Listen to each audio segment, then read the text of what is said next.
The rain had been falling for hours, a thin silver curtain over the quiet docks. Amara Lewis wiped the damp strands of hair from her face as she stacked chairs outside the small marina cafe.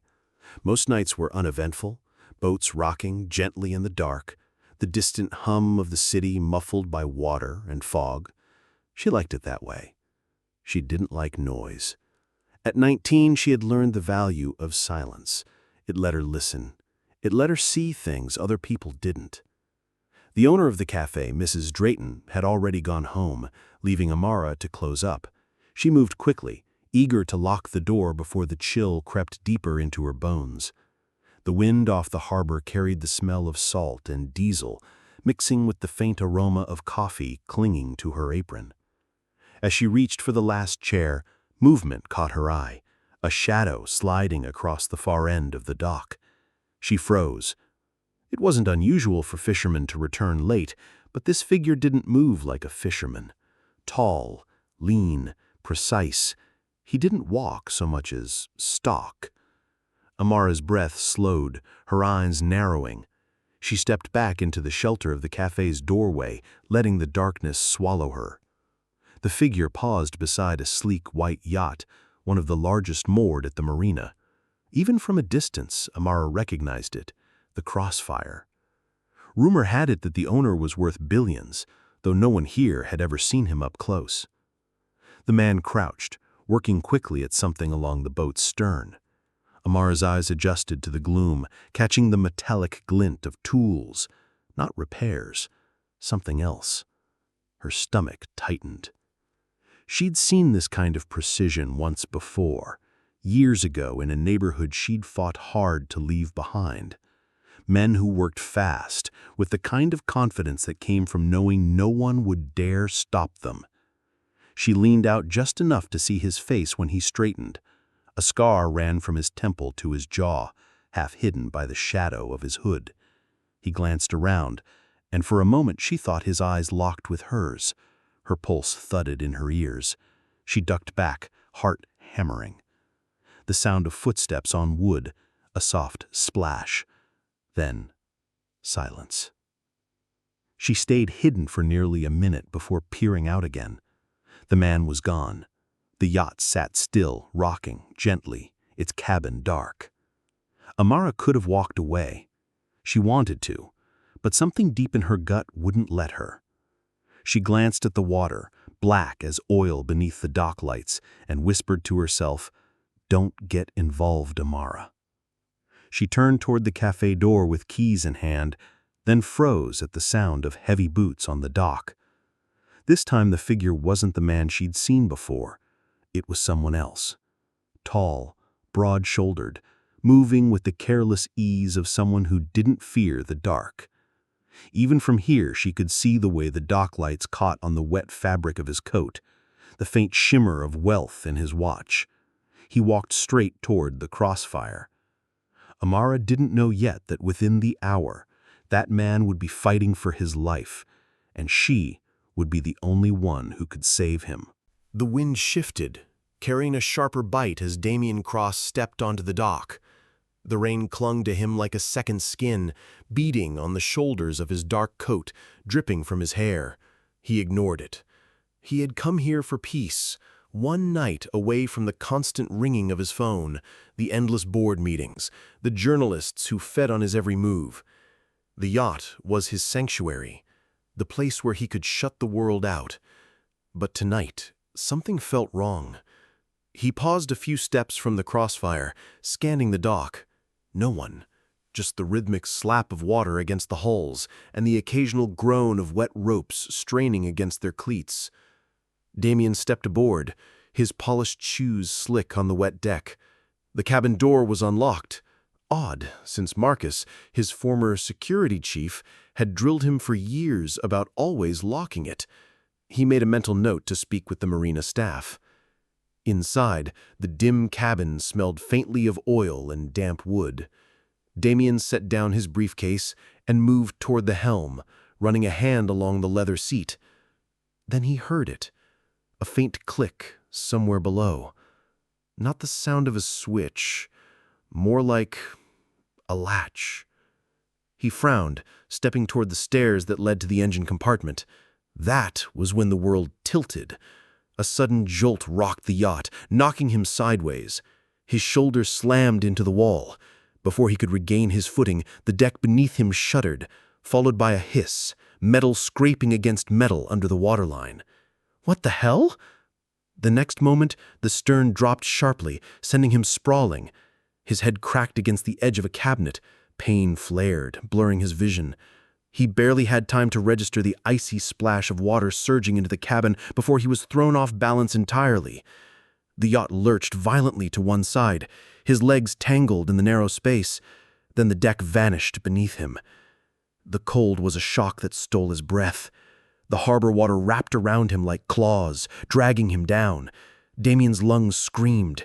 He kicked upward, but something was wrong. His coat was heavy, his foot snagged on something. He thrashed, panic setting in. The surface was just there, so close, but the more he fought, the more the dark water swallowed him.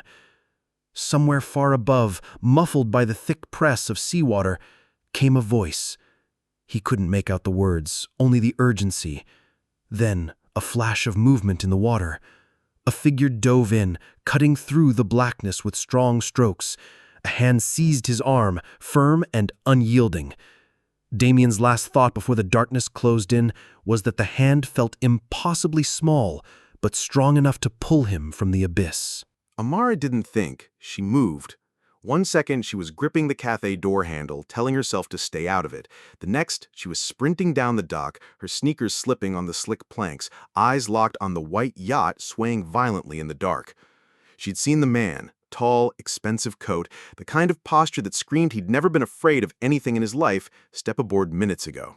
And now the deck was tilting at a dangerous angle, the hull dipping low at the stern. "Damn it," she hissed under her breath, shrugging out of her rain jacket as she ran. The water churned violently beside the boat. A black coat floated briefly to the surface before sinking again. A pale face flashed beneath the surface, hair drifting like dark seaweed.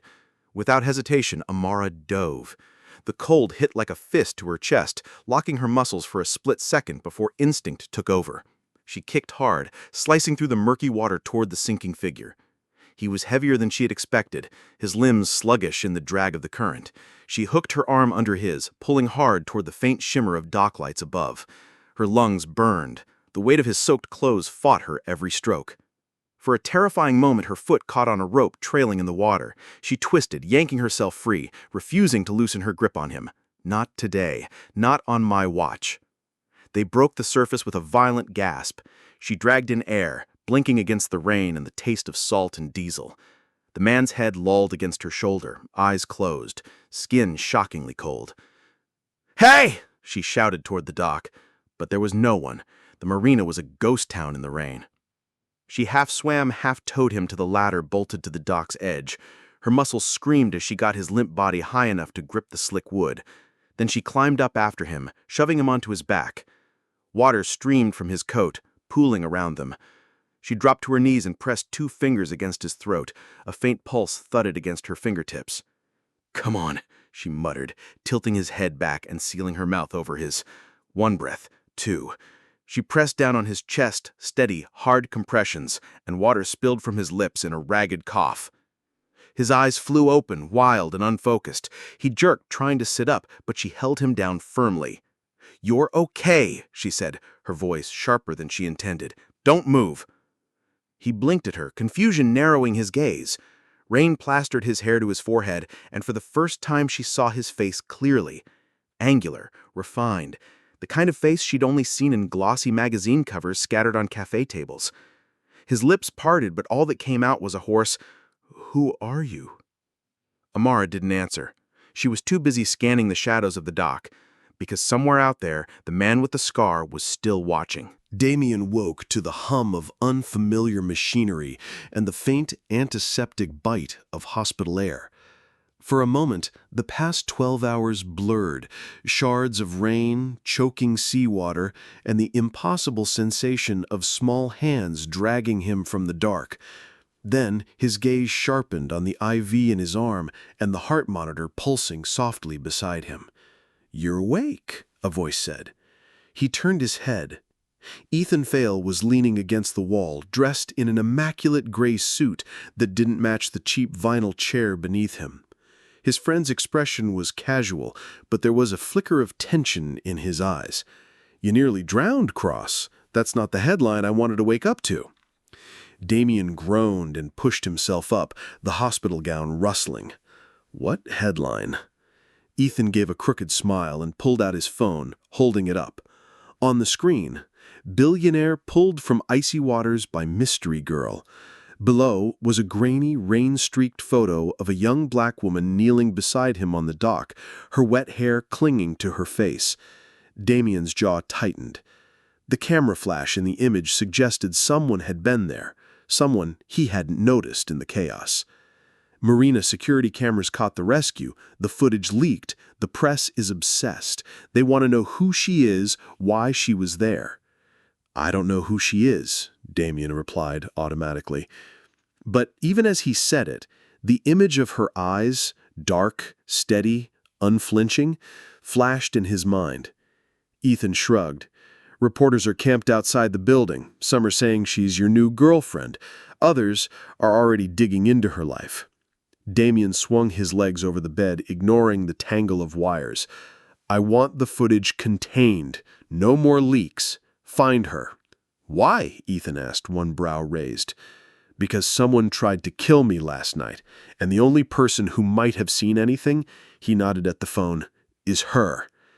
Ethan studied him for a moment, then slipped the phone back into his pocket. "Fine, but if you want my advice, don't pull her into this. Whoever sabotaged your yacht, they won't hesitate to come after her too." Damien didn't answer. He was already picturing the marina, the slick boards under his feet, the sound of water closing over his head, and the girl who refused to let go.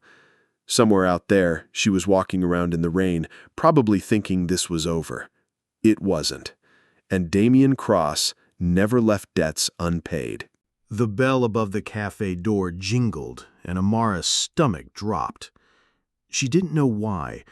Customers came and went all the time, but something in the air shifted, like a drop in temperature that made her skin prickle. She looked up from the espresso machine, and there he was, Damien Cross. Not in a hospital gown this time, but in a perfectly tailored charcoal suit, the kind he only saw in glossy magazines. His presence seemed to fill the cramped cafe, drawing every eye without effort. The few people sipping coffee at the tables went quiet. Amara's first instinct was to duck behind the counter. The second was to walk out the back door and not come back until closing. She did neither. He walked toward her with a measured, deliberate stride, his gaze fixed like he was already peeling away layers of her. His eyes, clear, cold gray, didn't match the man she'd pulled from the water. That man had been desperate, drowning. This one was entirely in control. "You're hard to find," he said, stopping just short of the counter. Amara kept her hands busy, wiping the same spotless counter she'd cleaned twice already. "Maybe I like it that way." His mouth twitched, not quite a smile. "You saved my life." "You're welcome."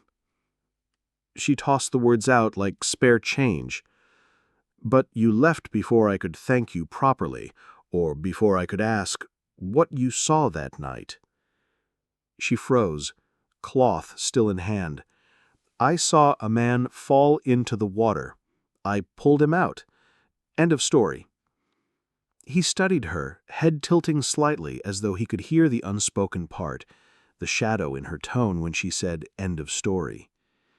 "You didn't just happen to be there, did you?" Amara's jaw tightened. "What do you want, Mr. Cross?" Her name on her lips sounded sharper than she had intended. "I want the truth," he said softly. "Someone tampered with my yacht. You might have seen something. A person, a boat, anything." She set the cloth down and met his gaze, matching his steady calm. "And if I did, then you're in more danger than you realize." The words hung between them, heavier than the hiss of the espresso machine or the murmur of rain against the windows. For a moment, neither moved. Finally, Amara stepped back. "Your coffee's on the house. That's all I can give you." Damien took the cup without looking away from her. "We'll see about that." He left as suddenly as he had arrived, the doorbell chiming in his wake. But long after the sound faded, Amara could still feel the weight of his presence, like the echo of a wave that hadn't yet hit shore. The rain had eased by the time Amara left the cafe that evening, but the streets still glistened under the pale glow of the street lamps. Puddles reflected slices of neon signs and the occasional streak of headlights. She pulled her hood up and kept her pace steady, the strap of her worn messenger bag digging into her shoulder. It was quiet. Too quiet. She noticed it halfway down Delaney Street, just past the row of shuttered bookstores and pawn shops. The usual background hum of the city, the muffled thump of music from a bar, the scuffle of shoes on wet pavement, was missing. In its place was something else, a rhythm. Footsteps. Not close, but close enough, matching her pace. Amara's heartbeat ticked faster. She tightened her grip on the bag and didn't look back. Rule number 1 from her childhood neighborhood: never let them know you've clocked them. Keep moving. Find light. Find people. She took a right onto Brookline Avenue, where the street lamps were brighter, casting long shadows across the slick pavement. The footsteps followed. Okay, not her imagination. She passed a bus stop and caught the faintest glimpse in the glass shelter's reflection, a dark shape moving behind her, too far to see details, but near enough to send a coil of dread tightening in her chest. Her fingers brushed her phone in her pocket. She could call someone. She could call Damien Cross. No, that man was trouble wrapped in expensive fabric. And yet he was the only one who seemed to know there was danger in the first place. Amara cut sharply into an alley between a laundromat and a boarded-up bakery, her sneakers splashing in shallow puddles. Halfway down, she spun around. Empty. Only the sound of water dripping from an overhead gutter. She let out a breath. Too soon. A shadow detached itself from the darkness near the alley's mouth. The figure stepped forward slowly, the dim light catching the glint of something in their hand. "Nice night," the voice drawled, deep and unfamiliar. Amara's instinct screamed. She turned and bolted toward the opposite end of the alley, her footsteps pounding against the wet concrete. She heard him curse and follow, his heavier strides closing the distance. The alley ended in a chain-link fence slick with rain. She grabbed it, climbing fast, the metal biting into her palms. A hand caught the hem of her jacket and yanked hard, nearly tearing her off the fence. A sharp shout cut through the night. "Hey!" The grip on her jacket vanished. She scrambled over the fence, dropped hard on the other side, and ran without looking back. Only when she reached the safety of a busy intersection 2 blocks away did she slow. Her hands were shaking, her jacket was ripped, and her mind was already made up. Tomorrow, she would find Damien Cross. Because if someone was willing to follow her through the rain with a weapon in hand, then whatever happened on that yacht wasn't over. The next morning, Amara stood outside the towering glass facade of Cross Industries, her breath fogging in the early chill. The building loomed above her like a wall of mirrors, reflecting the restless city and the pale streaks of dawn. She almost turned around twice on the walk here. Coming here was reckless, maybe even stupid. But the memory of the man in the alley, the glint of metal in his hand, and the way her heart had thudded in her ears left her with no other choice. Inside, the lobby was a sleek sprawl of marble and chrome. A receptionist with perfectly straight hair and a voice like velvet gave her a once-over that said, "You don't belong here." "Do you have an appointment?" the woman asked. Amara took a steadying breath. "Tell Damien Cross that Amara Lewis is here. He'll want to see me." The receptionist's polite smile didn't budge. "Mr. Cross doesn't take unscheduled visitors." "Then tell him the girl who pulled him out of the harbor is about to walk away." That did it. The woman's eyes flickered with interest. She picked up the phone, murmured something, and moments later, A tall man in a dark suit appeared. Security, by the look of him. He gestured for Amara to follow. They led her into an elevator that whisked them up to the top floor. When the doors slid open, she was met with a wall of windows showcasing the skyline. Damien Cross stood with his back to her, hands in his pockets, looking out over the city. "Miss Lewis," he said without turning, "you've decided to stop hiding?" "I wasn't hiding," she replied, stepping into the room, "but someone followed me last night, tried to corner me. I think it's connected to your little accident." That got his attention. He turned, those sharp gray eyes scanning her like he was reading the fine print of a contract. "Describe him." "Big, dark jacket, had something in his hand. I didn't stick around to ask what it was." Damien moved to his desk, tapped a few keys on his computer, and brought up a set of grainy security camera stills. "Any of these faces look familiar?" Amara leaned in. The fourth image made her stomach tighten. "That one." Damien's jaw flexed. "Marcus Hale. Used to work for me. I fired him last year." "It looks like he took it personally." "Marcus doesn't do anything personally. If he's involved, someone hired him, which means someone wants you dead, and maybe me too." They locked eyes, the tension between them like a live wire. "You saved my life," Damien said slowly. "That means whether you like it or not, you're in this with me now." Amara folded her arms. "And what exactly does 'in this' mean?" "It means we work together. You tell me everything you saw that night, and I keep you alive long enough to make it matter." She studied him, weighing the risk against the alternative. Alone, she was an easy target. With him, she wasn't sure if she'd be safer or just in deeper trouble. But she nodded once. "Fine. But if you get me killed, Cross, I'm haunting you." A faint smirk curved his lips. "Noted." Outside the office, the city gleamed under the rising sun, unaware that an unlikely alliance had just been formed, one that might be the only thing standing between them and whoever wanted them both gone. By nightfall, Amara was wondering if agreeing to this partnership had been the smartest decision of her life or the start of something she'd regret forever. Damien's idea of keeping her safe apparently involved turning her small apartment into a surveillance post. The place was now crawling with equipment, laptops with open camera feeds, headsets, a tangle of black cables snaking across her coffee table, and a pair of sleek black cases she suspected held firearms. He'd been there for hours, moving with a precision that made her think of military training. At one point she asked if he'd ever been in the army. He didn't answer. Now he was leaning over a screen showing grainy street footage of the block outside. "That's the third time the same black SUV has passed by," he said. "They're watching you." Amara sat cross-legged on the couch, trying to ignore the weight of his words. "Watching me or watching us?" His eyes flicked to her briefly, then back to the feed. "Doesn't matter. Either way, they'll make a move soon."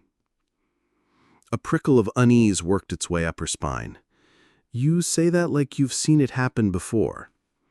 "I have," he said, almost absently. "And trust me, you don't want to wait until they knock on your door." As if on cue, a faint hum drifted through the room. Not from the equipment, but from outside. Low, mechanical, growing louder. Damien strode to the window, pulling back the curtain just enough to peer out. His jaw tightened. "Stay here," he ordered. Amara's instinct rebelled. "What's out there?" He didn't answer, just slipped something from one of the black cases and checked the magazine with practiced hands. The sight of the gun was enough to freeze her in place. Through the narrow gap in the curtain, she saw it. A second SUV, slowing as it approached her building. Two men in dark clothing stepped out, one glancing up toward her window. Her breath caught. Damien's voice was low but urgent. "They're testing the perimeter, seeing how close they can get before someone reacts." And if no one reacts, they walk right in. For the next 30 minutes, they watched in tense silence as the two men lingered near the building's entrance, talking quietly and occasionally glancing toward the street. Finally, as if deciding tonight wasn't the night, they got back into the SUV and drove off. Damien didn't relax. He kept scanning the feed, switching between cameras like a man expecting the worst. Amara broke the silence. So what now? We just wait for them to come back? No, he said. We make sure the next time they do, we're ready. The way he said it, calm, certain, made her stomach twist. Because deep down she knew ready didn't mean safe. It meant a fight was coming. The night air was sharp when they finally stepped outside. Damien insisted they move to a secondary location, which Amara quickly learned was code for somewhere they can't predict. They took his car, a black, unmarked sedan that looked as unremarkable as possible, and wove through the city streets in a winding pattern that felt more like evasion than travel. Amara clutched the passenger seat's edge, her eyes darting to every vehicle that lingered too long in the mirrors. By the third sharp turn, she couldn't hold it in anymore. "You always drive like this?" she asked. "Only when someone's following me," Damien replied without missing a beat. Her stomach tightened. "And are they?" His eyes flicked to the rearview mirror. Yes. Her pulse thudded in her ears. She twisted in her seat and caught sight of a gray sedan 2 cars back. No headlights, no rush, just shadowing them like a shark in deep water. Damien made a sudden left, cutting through an alley so narrow the side mirrors almost brushed brick. The sedan followed. "They're not subtle," she muttered. "They don't need to be," he said, already scanning for his next move. The alley spat them onto an industrial service road lined with shipping containers. The sedan followed. But that was a mistake. Damien braked hard, spun the wheel, and the car slid sideways in a screech of rubber. The gray sedan overshot, trying to correct, but Damien had already pulled in behind them. He flashed the high beams once, deliberately, then backed off. "They know we know. That's enough for tonight." Amara's breath was still ragged as they turned onto a quieter street. "What if they come back?" "They will," he said simply. "But next time we'll make sure they leave with fewer wheels than they arrived with." She stared at him, realizing for the first time that Damien wasn't just trying to survive this, he was preparing to hit back. And the way his voice carried that cold certainty told her something else. If she stayed with him, she'd have to be ready to do the same. The rain had returned, a fine mist that slicked the streets in silver. Damien stood by the window of the safe house, one hand tucked in his pocket, the other holding a burner phone that had been silent all evening. Silent, but not for much longer. Amara sat on the couch, knees drawn up under her chin, watching him with unease. "You've been pacing for an hour. What are you waiting for?" "A bite," he said, eyes still fixed on the rain-streaked glass. "A bite?" "They're circling, testing my patience. They think they're the hunters. Tonight, we switch roles." Her stomach sank. "You mean we're going after them?" "We're going to let them think they've got me cornered." She stared at him, trying to process it. "You're using yourself as bait?" His faint smirk said more than his words. Bait works best when it's convincing. Before she could argue, he tossed her a small earpiece. "If anything goes wrong, you get out. Don't wait for me." "Damien!" "No promises, Amara. If you hesitate, they win." They left the safe house just past midnight. His sedan replaced with an old pickup that looked ready to fall apart, perfect for a man supposedly running out of options. The route was predictable by design, leading straight to a dead-end street in an abandoned warehouse district. The first shadow appeared in the side mirror, a black SUV, then another from the opposite direction. They were closing the net. Damien killed the engine, stepping out into the cold, damp air, as if resigned to whatever came next. Amara's pulse pounded in her ears as she watched him from the passenger seat, trying to keep her breathing steady. 2 men emerged from the nearest SUV, their movements precise, predatory. One carried a length of pipe, the other something that caught the faint glow of a street lamp, metal, sharp. Damien raised his hand slowly, taking a single step forward. "Took you long enough," he called out. The man with the pipe sneered. "You're a hard man to find." "That's the point," Damien replied, voice calm. "But here I am." In the earpiece, Amara heard him whisper so softly she barely caught it. "Now." From somewhere unseen, a dull thwip split the night. One of the SUV's rear tires hissed violently, collapsing in seconds.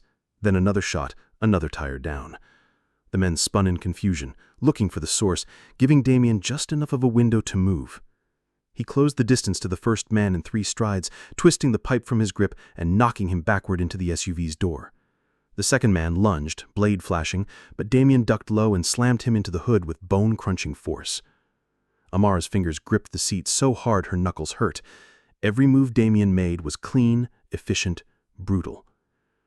The SUVs roared to life, engines growling as the drivers tried to reverse, but the crippled tires dragged uselessly against the wet asphalt. Another sharp twip. Someone was out there, crippling their escape completely. Damien grabbed the nearest man by the collar, his voice low and lethal. "Go back to whoever sent you. Tell them next time I won't let anyone walk away." He shoved him towards the SUV, then turned on his heel and yanked the passenger door open. "We're done here. Let's go." As the pickup rattled away from the scene, Amar couldn't stop staring at him.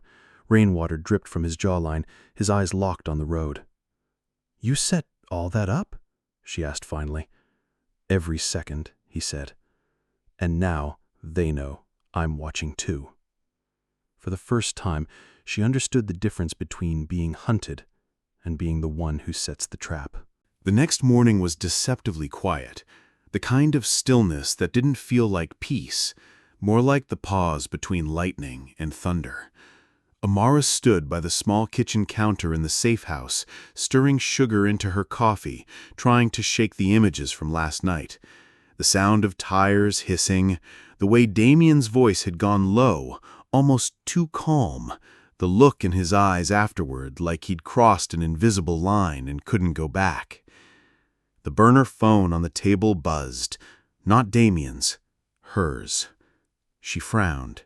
No one has this number. Damien was already moving, crossing the room in 2 long strides. Answer on speaker. She tapped the screen.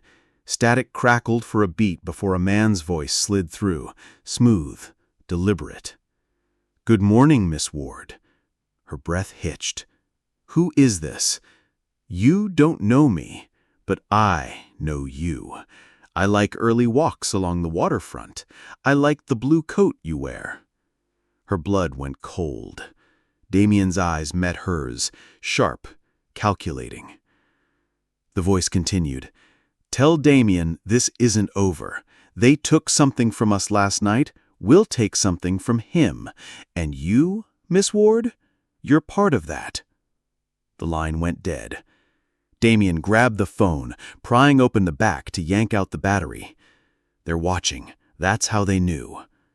She was shaking now, gripping the counter to steady herself. "They know where I go, what I wear." "That's the point," he said grimly. "They want you to feel it, always in the room, always in the corner of your eye." Within an hour, they had moved to another safe house, smaller, more secluded. Damien barely spoke during the drive, but his eyes scanned every mirror, every rooftop, every alley. That evening, the first gift arrived. No knock, no doorbell, just a small black box on the front step. Inside was a single Polaroid of Amara, taken from across the street during her morning run 2 days ago. She turned it over. On the back, in neat block letters, was a single word: closer. Her heart pounded as she looked up at Damien. What does this mean? It means they're telling us they can get closer any time they want, and now I have to make sure they never do. That night, Damien stayed awake, seated in the dark with a gun on the table and a small notebook in his hand. He wasn't just guarding the door. He was making a list. Amara could see the faint names scribbled under the light. When she asked who they were, he simply said, "Everyone who's going to regret threatening you." And for the first time, she wondered which was more dangerous, the men after them or the man sitting in the dark beside her. By the third day, Amara couldn't tell if she was hearing real footsteps outside or just the sound of her own nerves fraying. The safe house felt smaller now, every shadow on the wall a reminder that someone could be out there, watching, waiting. Damien was quieter than usual, but the quiet wasn't calm. It was sharp, wired, like a bowstring pulled to its limit. It broke at 2:17 a.m. A faint scrape outside the window. Not wind, not an animal. Damien was on his feet instantly, gun in one hand, the other gesturing for her to stay put. She ignored it, following him down the short hall toward the front room. He eased the curtain back a fraction of an inch, just enough for her to see two figures moving along the edge of the property, slow and deliberate. "They're testing the perimeter," Damien murmured, "seeing if I'll come out." "Will you?" He glanced at her, and in the dim light she saw something that wasn't fear. It was decision. "No, I'll bring them in." Before she could ask what that meant, he flipped off every light in the house. The dark swallowed them whole. She heard it then, a faint metallic click near the back door. Damien moved fast, vanishing into the shadows. There was no sound for 3 long seconds. Then, crash! Wood splintering, followed by a muffled grunt. Amara's pulse roared in her ears. When she reached the back room, one man was already on the floor, face down, Damien's boot on his back. The second man bolted for the door, but Damien caught him by the collar, slamming him into the wall so hard the frame shook. "Who sent you?" Damien's voice was low, but there was steel in it. He spat blood. "You already know." Wrong answer. Damien's fist hit him once, hard, then again. Amara flinched. "Damien," she said sharply, "stop!" He didn't, not until the man's knees buckled and his head lolled. Finally, Damien shoved him to the floor, chest heaving. "We're done waiting." "What does that mean?" she asked, voice unsteady. "It means I'm going after them," he said, grabbing a duffel from under the table and shoving weapons inside. "Every last one." Amara's throat tightened. "If you do this, it's the only way this ends, Amara. They've been calling the shots. That stops now." She saw it in his eyes. There was no pulling him back. Whatever line he'd been holding on to had snapped. As he zipped the bag, she realized this wasn't just about keeping her safe anymore. This was about Damien settling a score he'd been carrying far longer than she'd known him. And something told her that once he stepped out that door, there would be no going back. The night swallowed Damien whole. Amara stood in the doorway, the cold air biting at her skin, watching him disappear down the narrow road with the duffel slung over his shoulder. He didn't look back, not once. Inside, the safe house felt wrong without him. Too quiet, too still. But she knew he wouldn't want her following, and the look in his eyes before he left had been clear. "Stay alive until I come back." Damien didn't have a plan written down. He didn't need one. Every street, every alley, every shadow in this city belonged to his memory. He knew where they'd hide, where they'd watch from, and, most importantly, how to make them feel the fear they'd poured into Amara's life. The first stop was an old dockyard on the east side, a place where rusted shipping containers loomed like tombstones. A black SUV idled by the water's edge. 2 men inside, 1 man outside smoking. Damien moved like smoke, silent, deliberate. By the time the smoker realized someone was behind him, a blade was at his throat. "Where's your boss?" Damien asked. The man stammered. Damien pressed the blade closer. "Warehouse on 12th, next to the rail line." He blurted. Damien let him drop, unconscious, before slipping away. The warehouse wasn't guarded like a fortress, just enough men to make them cocky. That was their mistake. From the shadows, he took them one by one. A snapped neck, a silenced pistol, a whisper in the dark before the body hit the ground. He didn't kill for pleasure, only precision. Inside, the leader sat at a desk, going through photographs. Damien froze when he saw one of them. Amara, taken earlier that day. The leader looked up, smirking. "I was wondering when you'd—" The gunshot cut him off mid-sentence. Damien stepped over the body, grabbed the stack of photos, and set them to fire. The smoke curled into the rafters, erasing the evidence of her from their files.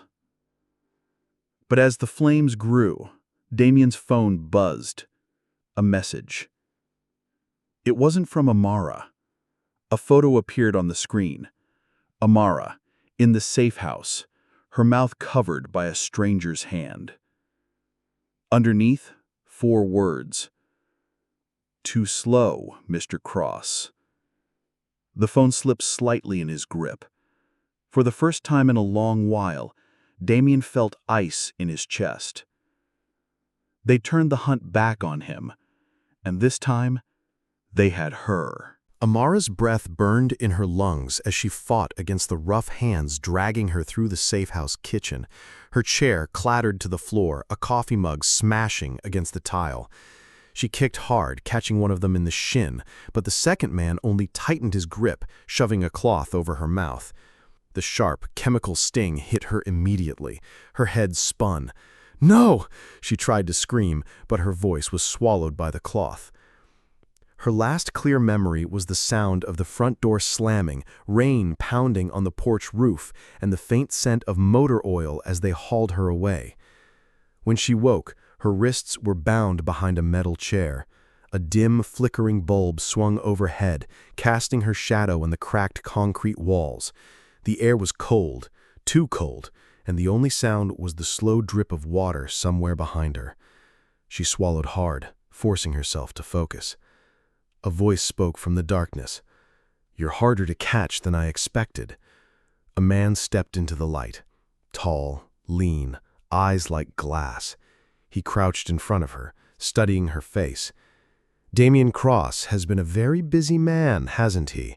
Ruined a lot of work for us." Amara said nothing. He smiled faintly. "I'm not here to hurt you, unless you make me. I just need one thing."